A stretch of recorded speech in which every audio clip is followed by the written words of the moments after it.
Did you know that more than 2 million books are self-published every single year? Yet most authors still don't understand the publishing business well enough to protect their work, their rights, or their revenue. Welcome to the Wickedly Branded podcast. I'm your host, Beverly Cornell.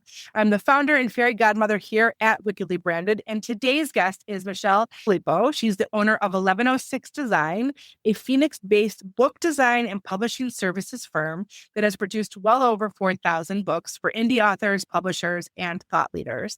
With a career spanning since 1980, Michele has navigated massive shifts in the publishing industry and emerged as a trusted advocate for authors, helping them publish professionally while retaining full ownership and revenue from their work.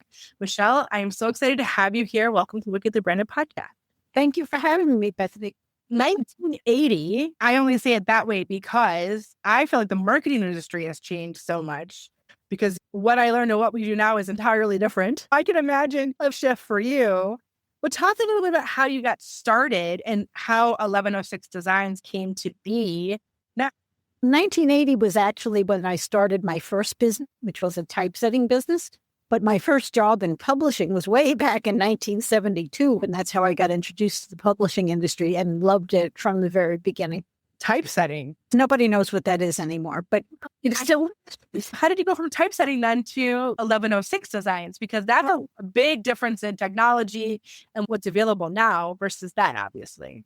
The typing business was what you would call an old-fashioned business. It was computerized typesetting, but we had dedicated typesetting workstations, machines that cost $35,000 each. We used to just set these big, long strips of paper that and sent to an art director who would paste it up manually with rubber cement and razor blades up in order to create brochures or even books. Labor-intensive process. So that lasted 13 years until the early 90s when Steve Jobs put me out of business in the Macintosh. And so then what was your next iteration then after that? So after that, I went back to freelancing. And then around 2001 is when I started 1106 Design, because self-publishing started to take off and I knew I had the skills to do it. And it was just much more fun than working on brochures and things of that nature, ads. I worked for Chrysler at the ad agency. So if I never see another car advertisement, I would be very happy, because you start to dream in that. And like the 3 a.m. press checks and all the things, like, yes, there's a lot of PTSD from that time. I used to work on car ads then, and it was an education, right? Because they would always put the car on sale that was a really terrible car, and they would put that on sale for a low price. So the whole thing was a bait and switch operation to just get people into the dealership. And then have the car salesman sell them whatever they wanted to sell them, right? Some things never change. Has there been a defining moment with 1106 Design, like that has helped you be clear or more, I don't know what the word I want to use is, more like this business is more stable in a way because of this defining moment, do you think? At first, 1106 was just me. But then working for authors, it started to grow. I couldn't handle it all myself. People would start asking me, what do you offer editing as well as design? And so rather than say no, I brought on a freelance editor. Just step by step, it started to grow that way. And so now we're a team of about 20 people, and we help a lot of authors every year. It's great. So 4,000 books, that's a lot of books. And tell me a little bit about the types of books that you work with and authors that you work with. Oh, we've worked on every type of book you can imagine and a few that you can't. But yeah, no, we do everything. Fiction, nonfiction. A couple of years ago, we did an 850-page biography of Winston Churchill. By then more the typical books, business books, fiction, children's books, everything. We've done it all. What's your favorite? I love nonfiction books. Why nonfiction? Why do you like them? But nonfiction books are all different. There's tables, there's charts, there's diagrams to draw. And making that all work together and designing the interior so that it's a navigable product for the reader there's a challenge to that. It's not just something that happens. So I like those the best. So there's different intentions for a fiction and nonfiction book. And I feel as a business person, me writing a nonfiction book has a lot of reasons behind it. Obviously, I care about what I'm writing about and I want as many people to be exposed to it as possible. But I also want it to build authority. I want it to help build my business. I want it to hopefully maybe get them enough information to like when they do call, they're like almost ready to buy. There's a lot of things that you want a nonfiction book to do if you are doing it intentionally and with strategy and all those things. And most of my clients are business owners who might possibly write a nonfiction book at some point. So talk a little bit about that process. Do you have any best practices or advice for that? You should work with a good editor from the very beginning, right? Because the editor is objective in a way that you can't be when you're writing your own material. And it's more than just the editor catching errors that you missed. It's the editor's just overarching perspective about the publishing industry and what similar books are like and what the major publishers are doing at that time. So it's all kinds of information that you really need to have that outside perspective, which is really valuable. Now, as far as there's a lot of misunderstanding too about what the interior design involves, particularly for a nonfiction book, because people make a judgment about your book, whether it's credible based on the interior layout. Now, the word you'll hear today is formatting. Authors go out and find a formatter. Book interior design is much more complicated than that. It has to be thoughtful. It's very detailed. And it's very easy for it to go wrong if it's not done carefully. And that makes you look bad if you don't work with a qualified interior book designer. So I never even heard of that role before. If you go to a bookstore and look at the interiors of different books, you'll see they're all different. It doesn't just happen that somebody had to think about that and do that. I feel like, so for me, self-publishing is the only option of working like an independent like this, because I am a designer, like I'm a marketer. So I want full control of the design of my book, and I want it to feel magical when you open it. And I want it to have a layer of depth and like part of my brand when you do. If I can make every single page like shiny and glittery, I would, but that would be very expensive. So I can't do that, but I can infuse it with some of that. So I actually have illustrations, like custom illustrations I put in the book with it. Like I've taken the extra time because I understand how important design is in overall from a branding perspective. It's very detailed. You use Adobe InDesign, and working with a designer doesn't mean you give up what you wanted. And if we were working for you, for example, we would have that discussion about how do you want the interior of your book to look? Do you want those custom illustrations included? It's a custom. It's a collaboration back and forth. So then you get what you want. We apply the skills, your typography, and all of the rest so that the final product looks like it was done by a major publisher. The next point I was going to talk about is writing the book is one thing. Once you have the manuscript, there's so much more you have to think about. And as much as I would like to wave my magic wand and have it published immediately, it doesn't always happen that way. So what is it? After I write my book, what do I have to think about? What are all the things afterwards that need to be considered? The very first step is to work with a qualified editor, like we just talked about. The next step is to work with a book designer, cover designer, interior designer. And after that, we go to typesetting. Once an interior design is developed and approved, then we go on to the actual typesetting of the full book, because we're not just going to launch into typesetting hundreds of pages before you've approved the design. So that collaboration has to happen first. And then at our shop, the next step after that is proofreading. Somebody reads every word of your book to make sure that you and the editor didn't miss something along the way. And we find a surprising number of things at that stage. You'd be amazed. So then we go through the rounds of corrections after that, and then the ebook is produced, and then the files are uploaded at our shop to your print-on-demand accounts so that you have complete control of your publishing business, and you're not losing control to a hybrid publisher who's... And I think it's for someone like me who actually owns their own business and does design some of that stuff. And I have proofreaders on my team and things like that are specifically doing that. I think it's important to say because like I might, from a strategic standpoint, be thinking about the overarching like themes, and that's my job. The editor or an editor is going to look for every comma, every I, everything I'm not looking for. And that's not what I see every day. I'm pretty good about editing, but I'm not my own work, ever. My own work. Like I can tear apart somebody else's in a minute, but not my own. So when you're very close to something, you do need somebody to look at it from a different perspective. I didn't design my own logo. I was struggling like crazy. I couldn't do it. Finally sent it to my designer and said, here, you did. I can't think about this for anymore. You get her away when you do that.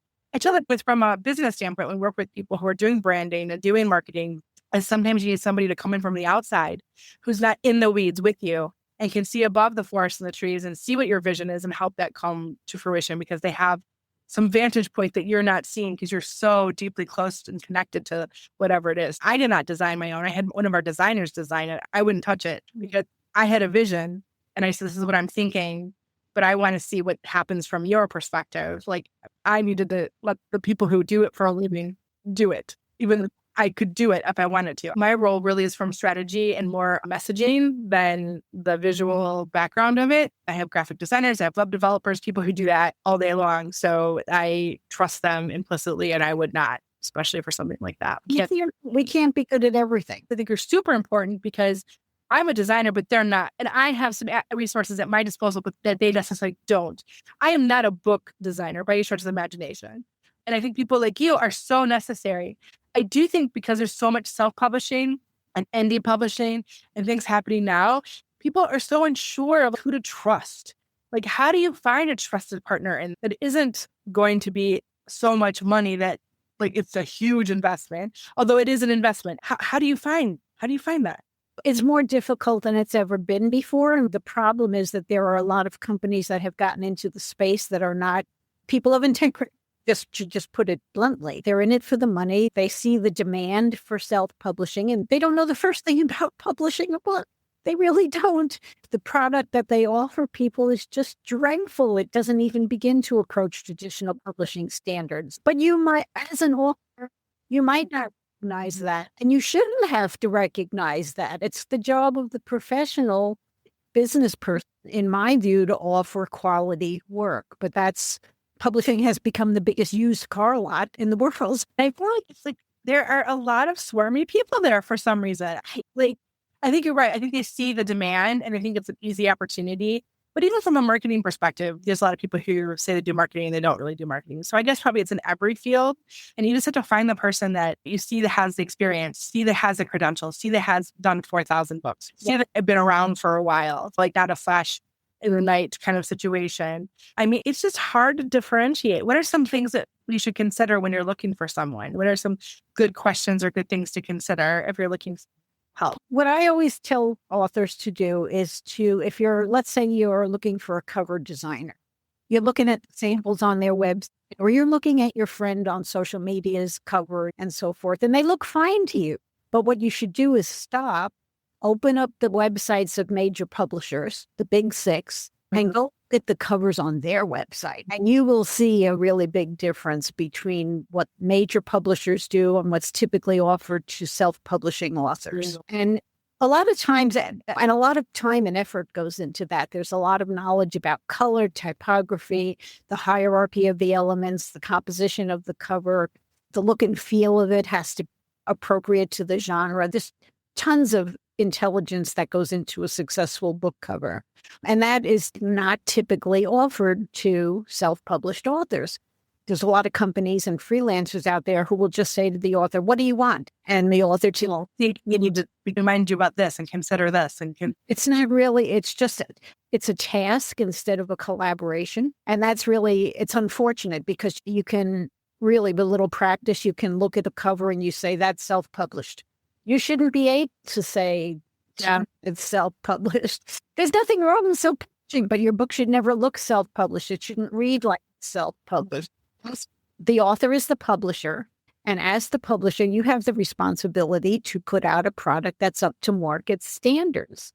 I want something that has legacy, right? I don't want to just publish noise. I want to publish something that has legacy. Right. So if you're going to publish something for legacy, I feel like you do need to consider all of these things so that it makes you, it's a part of your brand then, right? It's a part of the way you look and feel as an authority. And if you're not going to give that attention, then how does it make you look? That first impression is all important. It's no different between a book and an item on the grocery store shelf. What attracts you to this box of cereal versus another, right? Good photography, a good design, something about the text on the color. Color psychology is huge. It tells you this is a trustworthy product and I'm going to put it in my shopping cart and buy it. It's the same. So another thing to keep in mind is that professional services at the traditional publisher level are not cheap. So you should plan a budget that will get you those professional people. There's all kinds of lower level people who will run your manuscript through Grammarly and say they edited it. And that's fine for you to do that as a self-editor. right? It's not a substitute for a qualified, thoughtful, experienced edit. With design, it's the same thing. Yes, you can get software. Yes, you can go to Fiverr, but you're not going to get the level of service you need unless you set a reasonable budget. Hey, I know you're listening today because you're ready to take your business and your brand to the next level. But if you're being honest with yourself, maybe even feeling a little bit lost, but you've got this big vision and you know that you're meant to make a bigger impact. But sometimes it's so hard to know where to start and which direction to take. Does that sound familiar? You're not alone. So many purpose-driven entrepreneurs feel the exact same way as you. That's why I created the Clarity Quiz, a simple tool that helps you get to the heart of what's holding you back and shows you where you need to focus next. No more second guessing, no more spinning the wheels, just clear, actionable insights that give you the confidence to move forward, that next best step. Taking the quiz will give you a deeper understanding of your brand's true potential and what's standing in your way. And the best part, it only takes like 3 minutes, but the results, they could transform the way you approach your business and brand forever. So if you're ready to stop feeling overwhelmed and you want to start showing up with purpose and clarity, go to wickedlybranded.com and take the quiz now. Yeah, it's interesting. So if your goal is to make 6 figures off the book, you need to invest something into the book. Like you can't expect it to be 6 figures if you haven't put the time and thought and energy and have the experts, I think, working on that. Retail sales are really difficult. Retail sales. I wouldn't have it from retail sales. I would have it make 6 figures if you put out a beautiful book and you use it to generate business for you. I actually did that, and it was quite by accident. I didn't expect it. It's my little book here called Publish Like the Pros. And my editor said to me, why don't we polish these up and put them into a book? And I've been to my clients all the time, your blog post could become a book one day if you stay within, we call them content pillars. So if you stay within your content pillars and then you start to have a massive amount of a library around these 4 to 6 things, those become chapters, you can really create something of authority, not only for SEO and AEO and all those things, but also from a book publishing perspective. If you think about it from the beginning of writing it that way, I love that your editor was like that. That's the way it should be. You should be writing things that are thought leadership enough to be able to then turn them into something later of either a greater, whether it's an article in MSN or into a book of some sort going forward. All I knew was new back in 2012. So I hadn't done that. I was just putting stuff out. I started my business in 2011, started on social media and in blogging. That was like the thing I was doing for all my clients then. And I've been thinking about that ever since. That's writing pieces that will not only feed the Google beast, but also will create thought leadership where you can put them together one day as a book. So repurposing or remixing. And I'm not capable of doing that. And she did a wonderful job. I was just so shocked. I go, oh, this is great. AI can help you slice it in different ways. But yes, I think everything starts and stops with that content. I think human creativity will always be important. I think now more than ever, actually. And technology has been such a big part of it that it's a little overwhelming every day at how much the algorithm changes or the trends change or staying on top of all that. It seems a little bit overwhelming at times. The thing that excites me the most about AI is, and I won't live to see it, but what's going to become the world when there are no barriers to knowledge anymore? Isn't that great? It's exciting to live in times of great change. We've been through a lot of change, though. In our lifetimes has been far more than before. Like, it's interesting how fast things have changed in our lifetime. So what's been like the biggest challenge, do you think, for you? What's been some of the messy middle for you? Growing your business, marketing your business. Obviously, the book was helpful. What else has been like hard or maybe a little bit messy for you to figure out? When I first started my business in 1980, one of the first customers that walked in the door for my typesetting business, he needed a business card. I still remember his name. Rich's Roofing was his company. And I guess I looked like I needed advice. I was 28 years old at the time. And he started giving me business advice. And he said, listen to your customers. They will tell you everything you need to know. And that has turned out to be the best business advice I ever heard before. And so if you do that in any business, I think you'll always do better than if you just try to learn everything yourself, know everything yourself, because as an individual, you're limited. That's one of the things we've always done and we still do today. And that kind of smooths things out most of the time. But do you balance that with the business, like your passion, your purpose? Like, how do you balance what the customer wants and is saying and who Michele is and how you want to balance your life? Because I feel like the first 10 years of my business, I let my customers dictate my business, where I was really overwhelmed and overworked and burnt out. And I got to the point where I was almost resenting my clients because it wasn't making me happy anymore. So how do you balance that? It's always a challenge. It's still a challenge. But so we try to set expectations beginning, right? I will often have customers will come to us and say, I've scheduled an event and I need my book in a month. It's not going to happen. I'm sorry. I would like to help you. I'm not going to work 24/7 and I'm not going to ask my staff to work 24/7 in order to accomplish that. So you just have to set limits sometimes in what you allow customers to do. You have limits on how much you can do. More intentionally about that, the better it has been. I think that's great that you're doing that. So I have a magic wand, and I love the idea of creating our own businesses the way that we want to and how it's evolved over time. And you've seen the evolution in such a personal way. But if there was one marketing thing, if I could wave my wand today and fix it, what would it be? Hey, that's easy. If you could wave your magic wand and tell me which marketing is actually working versus which marketing is wasting my time, I would love to know that, because right now I can't get past the shotgun stage where I'm doing everything, just hoping for the best. The thing that I think probably you need to start with is just looking at what is working in a sense of like the metrics. Are you measuring anything? Are you looking at the reports every month from any of these tools?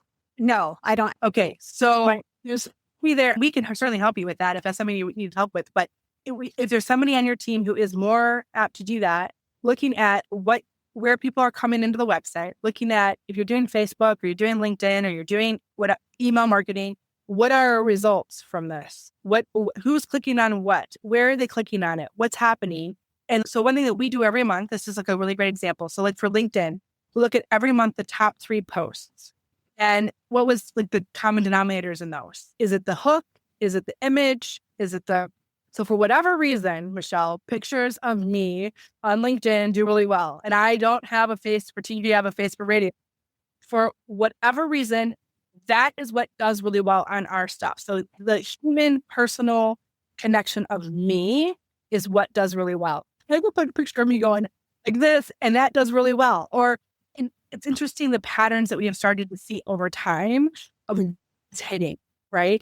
I will write the best post, I think, in the whole wide world that it doesn't hit, right? But it's because I didn't maybe do the best hook. What are the hooks that are working right now? What is the thing that's working? So we always measure and look at the best things that happened last month. And then we start to track the trends that we're seeing over the month. So we have a growth scorecard that we measure. Like it's called the flywheel. There's like it's complicated, but I want to complicate it. We have measurements for every element of our sales proper. So when they're in the awareness phase, they're going to enter in these channels. If they're in the activation phase, they're in these channels. And then we look at every single channel. We have measurements directed towards those. And there are people who are accountable for those metrics, and we hold them accountable. So the scorecard isn't just, oh, you got 1,000 impressions, because that can mean nothing. But if those 1,000 impressions turned into 27 clicks, and then I got 18 people on the email newsletter list, then that was successful in some way, shape, or form. So that it really is dependent on what your goals are. But for us, like we want to grow our email list. That's something that's a huge goal for us, because if we can get them in the circle of trust, right, then I feel like that they can get to know me, they can get to know us. And when they're ready, they might use us. But your goal has to be different. Your goal is different. So it just depends. Like for us, the podcast is really important, because for me, the podcast is a way for me to open my circle, maybe get referrals. It's a different kind of generation tool for us. So it's what your goals are and what you're trying to do and the mission you have and the vision you have for the business. So if it's solely, I want $100,000 more this year, then you look at what's closest to the money. What is getting us $100,000? What is actually converting to that money? So I think one tool, I think for you, it's LinkedIn. If I had to guess, it's LinkedIn, and it would be a personal profile and a professional profile. So most people will engage with the personal profile far more than they will a business profile. and you have a newsletter there, and you're talking, you're engaging with people who, are your ideal clients. So let's say that for us, it's female founders. So I will go and look for female founders that are consultants, coaches, and creatives, and I will start chatting with them. I will connect with them. I'll start commenting on their stuff. It's like very human. And that has been far more productive for me than anything else. But it depends on your business and depends on your goals of what you are looking for. But the first place to start would be to measure what you've done, because don't throw the baby out with the bathwater. What have you done working? Where do you see some success? And then what goals do you want to have? And then create the content and the system, whatever that is for you, based on those goals. You do not have to be everywhere. You can have a presence everywhere, but you do not have to live and breathe and exist everywhere. So I say go all in on one platform where the majority of your clients will exist. Go all in for, even if it's just 6 months, Michele, go all in on it and then see the results. And then from there, make some adjustments and whatever. But I really believe that you don't have to be everywhere. I do believe in an email list, because social media sites, you're renting their list. If for some reason you were to be banned from that particular platform for whatever reason, because it can happen very randomly, you won't have any access to your people. So converting those followers into your email list, that way you can talk to them anytime you want, is super important. So driving people to your email list so that you can cultivate people who are your fans are the most important thing that can possibly happen. So writing a really good newsletter, and it has a lot of value that people look forward to opening, and then going all in on one platform that where the majority of your people. But I will say this, some people are writers, some people are visual. So if you're like really into like photography, then Instagram will probably be the best one for you. So you have to do the thing that feels the most natural to you. And for me, it's content like podcasting and LinkedIn that is my favorite. So to me, that's the place I want to stay. I want to hang out with, and I understand and do more of. But we have a light presence on every single one, but we do not work those systems the way we work on LinkedIn and in podcasting. So I would say it's okay to limit. In fact, it is a lifesaver to limit.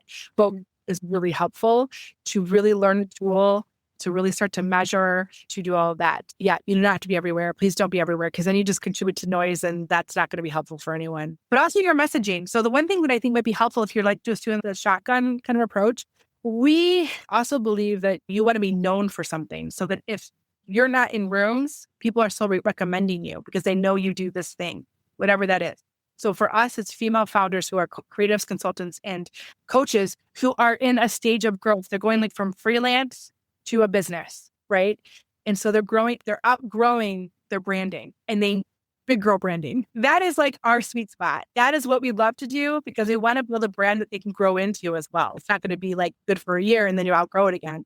We help them grow into a brand that can be like their hang forever. We help them find 4 to 6 topics that they can own, go a mile deep, and that they become known for, even in the rooms they're not in. And that, I think, changes a business tremendously, because people then know exactly who you help. They know exactly how you help. And if they're in a room and they hear something, you're going to be like, you have to talk to Michele. She is like her person about this thing. So it's really just becoming very almost repetitious to the point of boring. So people know exactly who you are and what you do. Great advice. Thank you. I hope it truly helps. And like I said, I'm glad to help you if that's something that you're looking for. And like our listeners, I know so many of them have the same issue. So like your situation's very common. Everybody feels like they have to do everything, they have to be everywhere. And that's exhausting. No, for us, LinkedIn is definitely the place. Go all in. Like I said, I use a tool called Metricool, and it does post across posts for me. But what I write my content for is for LinkedIn. That is where thought leadership, more article kind of base. That is what I want to. Part of our challenge is like you've identified a niche market that you can identify. It's really hard for us to do that because anybody and everybody is writing a book. But who do you really love working with? Business owners. So don't get me wrong. Like I help men for sure, but I would put your messaging all towards those favorite people you love to work with. Typically have budget, right? They understand budgets. They're busy. And they wouldn't dream of doing it themselves. We're doing it like halfway either, because they want to do it really well. And they're also organized. So you want to speak to those people. So all your marketing should really it should talk to those people. And then there will be people who are in like the periphery who will come in, and then you get to decide, do we want to work with them or not? Like if they're fiction and whatever, and they have a budget and they're organized because everything else spoke to that person, then absolutely we want to work with them. So if you are speaking to that person that you absolutely love, those favorite clients of yours, like the ones that you just can't wait to pick up the phone and talk to, that's who you want to talk to, because that resonates with you so strongly. That's the people who love you. That's your like sweet spot. And then you get to decide if you want to work with other people in the periphery going forward. I'm not, I don't work with anybody else. I just say we work with, and then people say, will you work with me? And I'm like, yeah, because I can tell you're the kind of person you want to work with. So, but you then have the discernment of that, of the best use of your time and place. Military people are also great to work with. So, yeah, I mean, they know how to work as part of a team. Although my husband likes to lead the team, so I don't know how that works. Barky sometimes. Yeah, it's pretty loud. Self-discipline.